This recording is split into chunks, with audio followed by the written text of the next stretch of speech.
Ukraine पर आज रात एक बार फिर बड़े हमले का खतरा मंडरा रहा है। बीती रात यूक्रेन ने रूस के रोस्तोव में हमला किया और ये वही जगह है जहां से रूस के ज्यादातर ऑपरेशन ऑपरेट हो रहे हैं। खासतौर से फ्रंट लाइन का ये इलाका डोनेस्क में युद्ध के लिए बेहद अहम है। यूक्रेन ने रूस की सप्लाई लाइन काटने के लिए रोस्तोव के रेलवे स्टेशन को नुकसान पहुंचाया। रेल रूट के साथ सड़क और एयरबेस को भी टारगेट किया गया। अब यूक्रेन हाई अलर्ट पर है। यूक्रेनी सेना का दावा है कि रूस कीव पर मिसाइल हमले की तैयारी कर रहा है और रूसी बेस पर हलचल बढ़ गई है।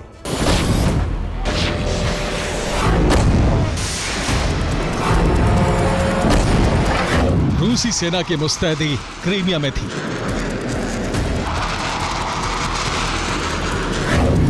हमले का अलर्ट मॉस्को के लिए था। बेलगोरोद, लेनिनग्राद में air defence high alert mode में थे। लेकिन यूक्रेन का टारगेट बना एक नया रूसी इलाका।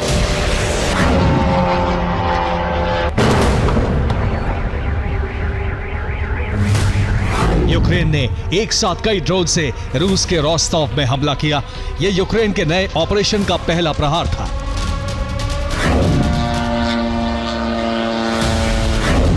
यूक्रेन ने रोस्तोव पर ताबड़तोड़ ड्रोन हमला किया। रूसी सेना ने हमलों को रोकने की कोशिश की।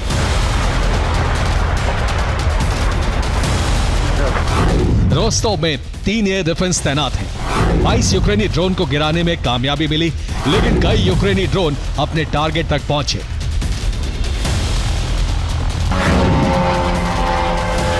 आसमान में ड्रोन की आवाज के बीच रोस्तोव में यह जोरदार धमाका हुआ। आसमान में आग का गोला दिखा। रोस्तोव में यह यूक्रेन का पहला कामयाब हमला था।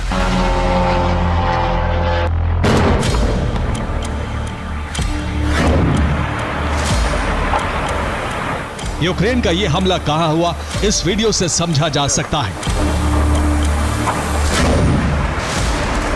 कई रेलवे ट्रैक के बीच खड़ी एक तेल ढोने वाली ट्रेन में आग लगी थी।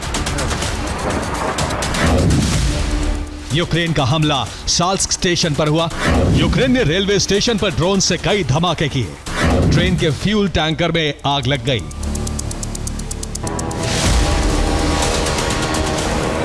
यूक्रेन ने रोस्तोव को निशाना बनाया और हमला रेलवे स्टेशन पर किया गया। वॉर एक्सपर्ट्स के मुताबिक यह हमला यूक्रेन और नेटो की बहुत बड़ी प्लानिंग का हिस्सा है।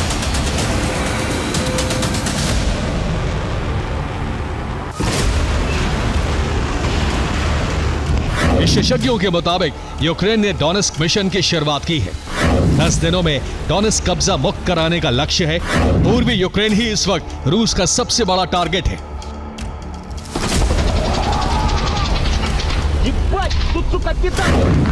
यूक्रेन ने ऑपरेशन डोनेस्क की शुरुआत के साथ ही रोस्तोव को निशाना क्यों बनाया, इसका अंदाजा आपको इस नक्शे को देखकर होगा।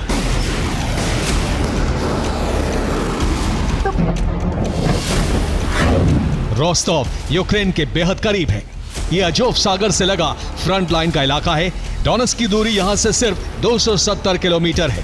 लुहांस्क से रोस्तोव की दूरी महज 210 किलोमीटर है।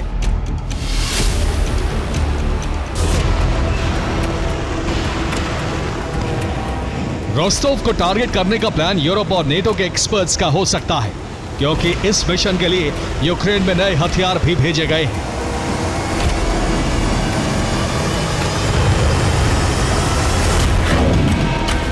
रिपोर्ट के मुताबिक ओडेसा में रूस के लगातार हमलों के बीच बेहद जोखिम भरे माहौल में भी एक विदेशी मालवाहक जहाज पहुंचा है। दावा है कि जहाज में यूक्रेन को ड्रोन की सप्लाई की गई है। नेटो अब यूक्रेन के हर उस हिस्से को खाली कराने में यूक्रेन की मदद कर रहा है जहां रूसी सैनिकों का कब्जा है। ट्रंप के 10 दिन के अल्टीमेटम की वजह से यह संग्राम और तेज होने वाला है। रोस्तोव मिशन डोनेस्क के लिए बेहद अहम इलाका है। रोस्तोव पर हमला क्यों किया गया, यह आपको बताते हैं।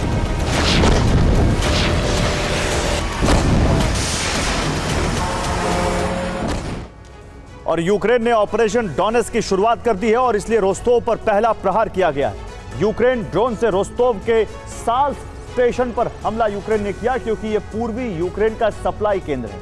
साल्स्क स्टेशन पर हर वक्त हथियारों का बड़ा स्टॉक मौजूद रहता है। सेना को रसद की सप्लाई भी यहीं से होती है। डोनेस्क में सैनिकों की कमी भी इसी रास्ते से पूरी की जाती है। सेना के लिए ट्रेन से टैंक और बारूद की सप्लाई होती रहती है। रोस्तोव में रेलवे स्टेशन को निशाना बनाने के साथ ही एयरबेस पर भी ड्रोन हमले किए गए। ड्रोन हमलों से रनवे को मामूली नुकसान पहुंचा है। यूक्रेन रोस्तोव में हाईवे को भी यूक्रेन ने निशाना बनाया ताकि सड़क मार्ग से पूर्वी यूक्रेन में रूसी सेना तक मदद न पहुंच सके। रोस्तोव में सेना के बैरक पर भी हमले किए गए।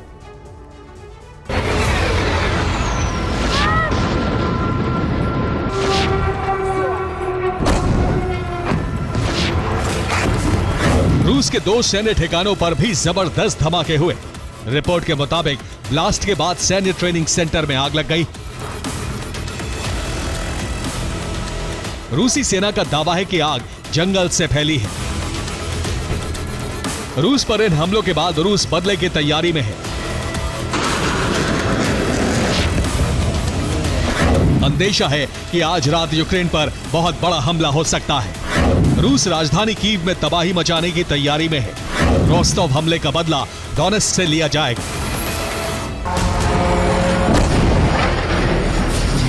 रिपोर्ट के मुताबिक रोस्तोव पर हमले के साथ डोनेस्क में भी यूक्रेन ड्रोन से हमलों की शुरुआत कर चुका है।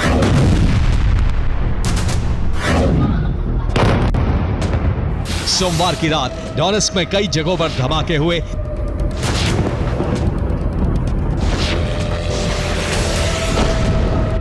रिपोर्ट के मुताबिक डोनेस्क में धमाकों के बाद अंधेरा छा गया। डोनेस्क में रूसी सेना ने 20 ड्रोन गिराए। डोनेस्क के कीव्स्की इलाके में आग लग गई। फिलहाल ट्रंप के अल्टीमेटम के बाद अगले 10 दिन को युद्ध के लिए बेहद अहम माना जा रहा है, क्योंकि इस दौरान रूस यूक्रेन में कब्जा बढ़ाने के लिए पूरी ताकत झोंकने वाला है। तो वहीं यूक्रेन और यूरोप रूस को रोकने की रणनीति बना रहे हैं। रिपोर्ट के मुताबिक डोनेस्क मिशन के लिए 1 लाख रूसी सैनिक तैयार हैं। डोनेस्क के बाहरी इलाकों पर कब्जे का मिशन शुरू होगा। डोनेस्क में यूक्रेनी सेना का संहार हो सकता है। दूसरी तरफ ज़ेलेंस्की की कोशिश ट्रंप के नए अल्टीमेटम के मुताबिक रूस को 10 से 12 दिन किसी बड़ी जीत से रोकना है। फिलहाल यूक्रेन को सूमी में बड़ी कामयाबी मिली है। यूक्रेनी सेना सूमी के कब्जे वाले इलाके में कई किलोमीटर आगे बढ़ी है। और सूमी में यूक्रेन को बड़ी कामयाबी मिली है। सूमी के करीब कुर्स्क में रूस के 50,000 सैनिक मौजूद हैं, लेकिन फिर भी यूक्रेनी सेना को नई जीत मिली है। यूक्रेनी सैनिकों ने सूमी में किंद्रतिवका इलाके को मुक्त करा लिया है। यहां 15 दिनों से रूसी सेना का कब्जा था। सबसे बड़ी बात यह कि यूक्रेनी हमले में रूसी सैन्य कमांडर की भी मौत हो गई।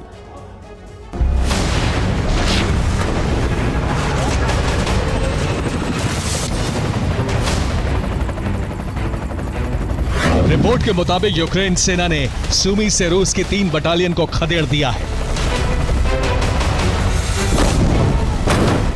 दावा किया जा रहा है कि रूसी सेना को कुर्स्क में मौजूद बैकअप फोर्स से मदद नहीं मिल सकी और यूक्रेनी सेना ने घेर कर रूसी फौज पर हमला किया, जिसकी वजह से रूसी बटालियंस को पीछे जाना पड़ा।